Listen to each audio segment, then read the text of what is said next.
Hello everybody, welcome back to the channel. So sorry for the more than 3 week delay. I am sick. I got sick with pneumonia. Yes, I'm still recovering. Ugh. Don't worry, I should be fine. But wanted to talk about some things real fast and get this out of the way. As everybody knows, Update Sky Guardians hit War Thunder recently, and there's been some, there's been some nifty changes. Not everybody's going to be a fan of these changes, but then again, you can't please everybody. I like some of them, however, the game has been very crashy in naval and in tank RB, from what I understand, which is to be expected. When the new update launches, there's always some bugs. In this update, some things of note: they added the Yak 141, the Kernas 2000 Phantom for the Israeli tech tree, and the most notable thing of the patch, despite it not being the main theme, is for naval. They added the first French Navy ships, and they added the USS Des Moines for the American Naval Premium Tree as a pack. This is rather interesting. Most naval vehicles aren't in packs. They are typically Golden Eagle purchase, which brings up some odd questions. One, the USS Des Moines, sister ship to USS Newport News, which we have featured on this channel in the past. The Des Moines is weirdly a rank down from the Newport News. Now, I'm not going to complain about that. It is noticeably slower than Newport News. Being that the ship is in an earlier configuration, 1948, whereas Newport News, as shown in game, is in the 1972 Vietnam deployment config. So Newport News has better engines, more up-to-date radar. She's had most of her anti-aircraft installments removed in favor of radar-guided 5-inch gun mounts, which were already present on the ships before, but are now their primary anti-air armament. Other stuff like that, modernization to other systems, including the bridge section and superstructure. Just stuff that Des Moines, as showcased in the game, doesn't have, so technically less armor, more crew, but easier to kill crew, and slower speed. And I don't think the rangefinder would be quite as accurate, although I could be wrong. So, USS Des Moines, as showcased in game, is arguably not as good as Newport News, and I'm fine with that. Some other things to note is we should be expecting rank 6 naval soon. Why am I saying that? Well, simple. Adding a higher end rank 4 premium to the tech trees, I thought Des Moines would have been rank 5, if I'm completely honest. The fact that she's not, I'm okay with, as I've stated before. However, it is a bit curious, as I thought being at the same VR should be the same rank. Yes, Des Moines is 6.3, Newport News is 6.3. Should either of them move up or down? No.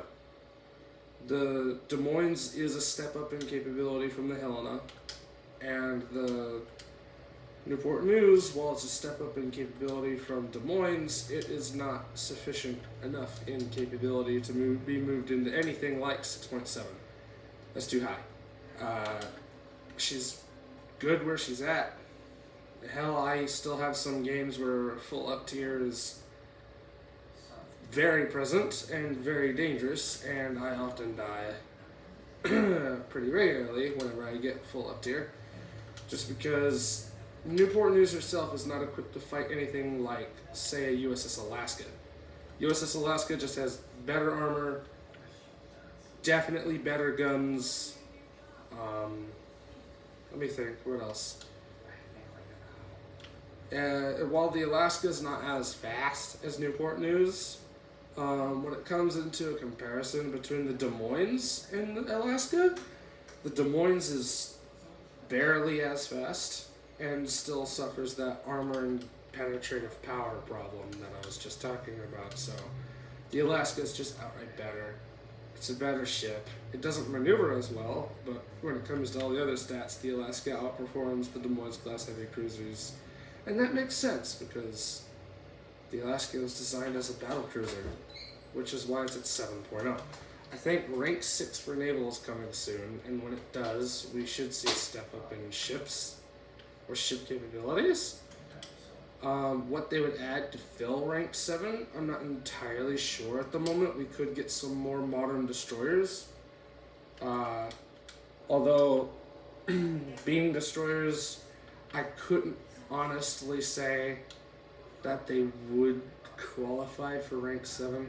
I think when we, there's not rank 7, rank 6. I think once we get rank 6 will be entirely comprised of the most modern destroyers and the last of the battleships, the Yamato class, the Bismarck class, and the Iowa class. Everybody's like, oh boy, here comes the Iowas. You know, it's an ongoing debate in community whether or not this should be added. I am of the opinion of yes, they should be added. Why not? We already have most of the other World War II stuff in game. We want some World War II class battleships, and of course there's some other stuff they can add that are still technically World War II battleships that aren't stuff like the Iowa, like, what else was it? I think it's called the North Carolina class. You know, there's some ships in the intermediate period there where very similar design, not quite as good.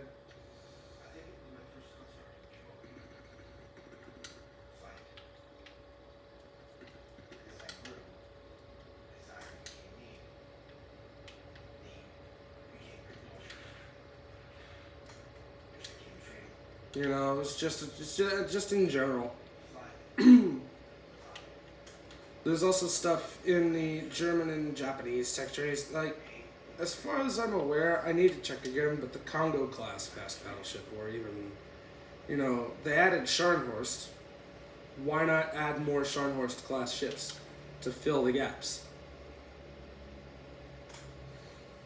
You know what I'm saying? Or technically, the Bismarck class ships won't do so good against an Iowa. An Iowa class has better guns and is faster. And I honestly can't say for armor comparison because I myself I'm a bit of a buff. I am in no way a historian or expert, so take my opinions with a grain of salt. But the Iowa class ships were faster. And as far as I know, their guns have a longer range, and they're better guns, and so on. So, fighting between a Bismarck and an Iowa would not go so well. Fighting between a Yamato class and an Iowa is a coin toss. They're fairly comparable, with the major differences being that the Yamato class definitely has an up in the armor capacity. However, its range is technically limited in comparison, and it's not as fast.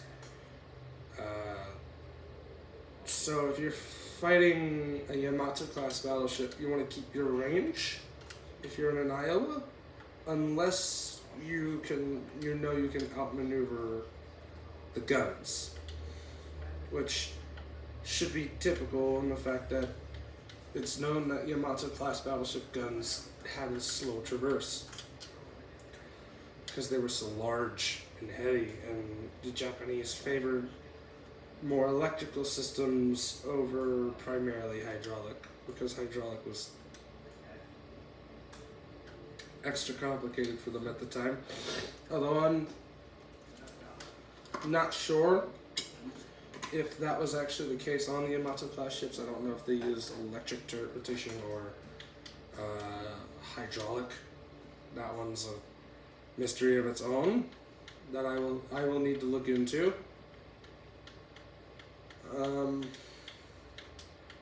That's most of what I wanted to say. I mean, we of course are looking forward to a lot of upcoming aircraft to be added to the game, like more variants of the Mirage 2000 and further variants of the Mirage up from that, and other things like early F-15. Of course, people aren't going to be too excited about that because it means yet another step up in aircraft for the aviation trade, where it's already pretty much a crapshoot whether or not you get an ace or you die with nothing.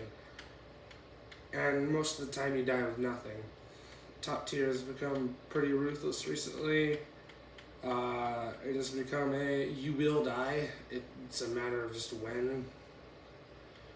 Hell, you can have a team that wins the match. Everybody on both sides has died. Just because that's how it is now. So it's more of a question of how much more capability do you want to add to the game without some much larger maps. And even then, it's a serious question because a lot of us console players, like myself, we don't know how to operate radars very well. Our ability to operate those radars is limited, and on an extra large map, it becomes a matter of who's better at the radar game than the other guy, which in itself is technically unfair because there's some people who've been playing this game for 10 years now. Some of them, if they're really dedicated, have put in the serious time to get very skilled at the higher echelons, especially if they have stuff like the MiG-29, the F-14, the F-16. They know how to operate those radars very well, and they've had a lot of practice from other stuff like the MiG-23s and MiG-21s and F-4 Phantoms when they were added. So it's a matter of who's been playing longer. And in that case, any new players to top tier, they don't get a chance. And it's going to be a very, very long time before they do get a chance, technically. But of course, that's not going to work. Being that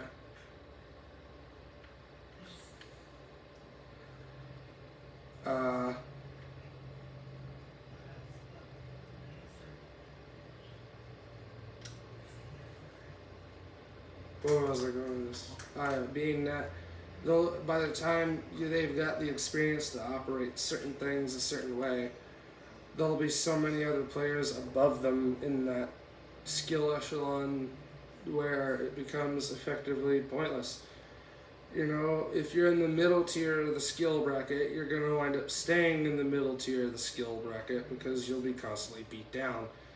And the same goes for the lower areas of the skill bracket. If you're stuck in the lower tiers of the skill bracket, it's either put in the time to level up and get out of there, which most people don't technically have the time to do, or it's you get to stay in the lower skill level. And it'll get to a point where a lot of people in the higher tiers of the game will forget how to dogfight properly because they'll be so busy learning radars and stuff that the second somebody who has actually still got that basic dogfighting skill level down, you get in close and they'll get their stuff pushed in.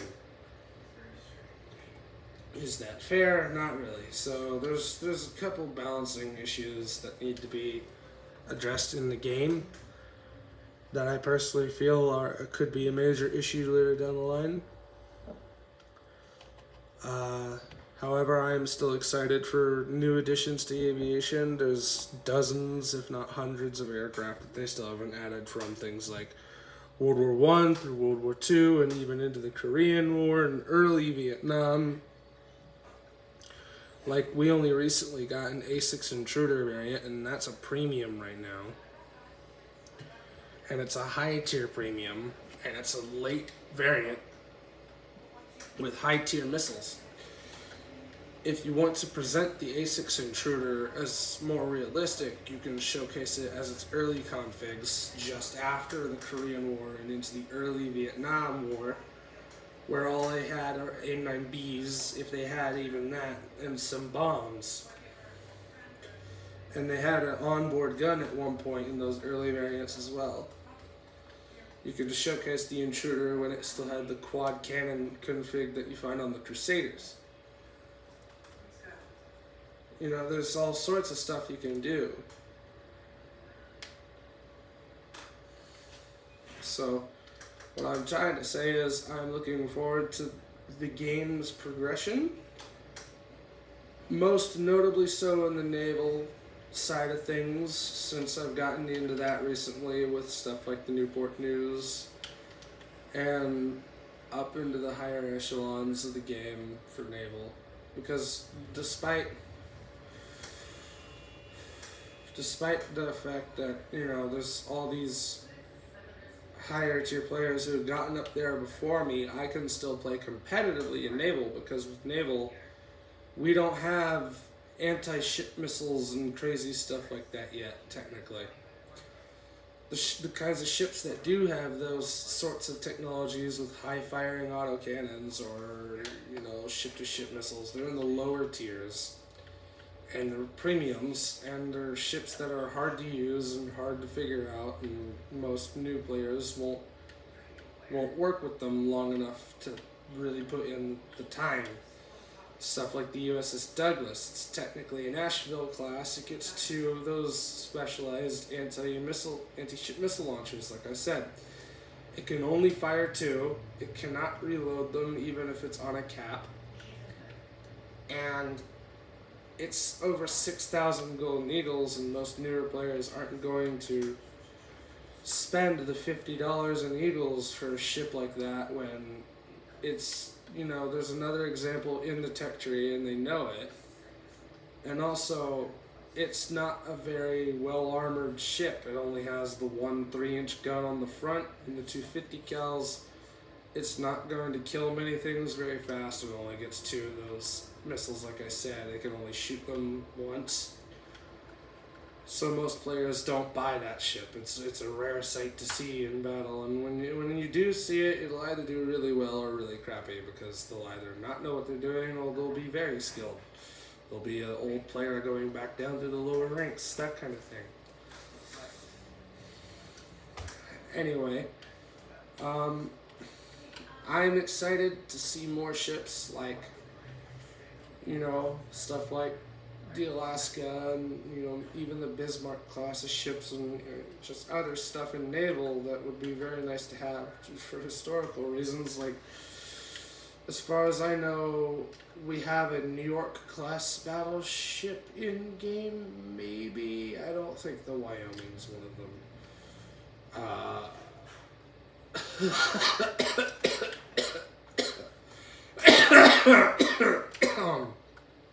Sorry, excuse me. We could do with a North Carolina class battleship. A South Carolina class battleship, and, you know, stuff like in New York class battleship. Stuff like the USS Texas, which is notably still around today, and would be a very interesting addition to the game for historical reasons, and to bring awareness to the actual ship itself amongst the player base. Of course, I'm sure there's a lot of naval players who get into naval for the sheer point of fact of the historical side of things. They want to be able to play the ships that they've seen in action or they've read about, and so on and so forth. Or is just in general, they're curious about boats, and then they, you know, as they progress through the tiers and they hear these names, they look up these names and they find out the history behind the vessel they're playing, and then they get more interested and they go along. That's how it went for me. I didn't know a lot about ships until I got the Newport News from the Winter Quest 2022. I enjoyed the heavy cruiser so much that I wound up looking up into its history. I found out, you know, many more things about it because of it. I did a whole history and gameplay video, which was rare for me. I don't normally dive that deep into the history of any particular vehicle on this channel, just because I usually go off the top of my head, but when it came to the Newport News, I wanted to present its history and information in as complete a format as I could within those 30 minutes. And to do it justice, so that's why I feel it was necessary, because it does have a very storied history and a well-deserved combat career. And even now I still find out more about it. I found out that what's it called? I found out that the ship was the USS Des Moines and the Newport News were also supposed to deploy for the Cuban Missile Crisis. I forget whether or not they actually did, but I do know that they were supposed to be present. I might have mentioned it already in the previous video. Like I said, Newport News herself, CA-148, has featured on the channel before. Because of my interest in that vessel, I went and I looked at, the top echelon of ships for the U.S. Navy, the Iowa-class battleships, and I looked at the battlecruiser Alaska, which I'm still looking into, and I looked at other naval vessels like the Yamato class and the Congo class ships and stuff like that. And, it just opened a gateway for me, and because of my newfound passion for it, I've gone out of my way to start designing a new class of battleship just for giggles,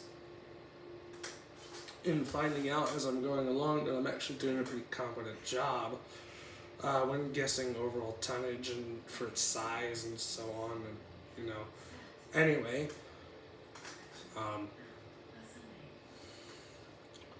I hope you guys enjoyed this video. Sorry it's been so long. Once I'm fully recovered, I would like to get back to somewhat of a regular video schedule, as I know it's important for some of you. We've hit 253 subscribers recently, so to all my new followers, welcome to the channel. I hope you stick around for a long time. I intend to produce a more structured method to my videos as we go along. For everybody who's still here, thank you so much for sticking along to the ride. It means a lot to me that people are interested in my content in the first place. And like I said before, I intend to produce a more higher quality content for you who enjoy my style of play and my truthful take on things. I am just a player. I am not hired by Gaijin. I am not part of the partnership program, very obviously. Any premium vehicle that I have in my possession, I paid for or I ground out through events myself, legitimately. So my opinion is one take, off the cuff. It is a truthful opinion, and it states to how the vehicle is performing to the best of my ability to explain it. Anyway, again, thank you all for watching. Let's hope I return to a fairly regular upload schedule soon. And when I do, I hope to have some new things out for y'all. So, showcase some new things. And I intend to do a 250 subscriber special, I promise. This time I will try to do something. I will announce if I decide to call that kind of a special off because of indecision. Hope y'all stick around for more videos later. It's been Ace. Bye!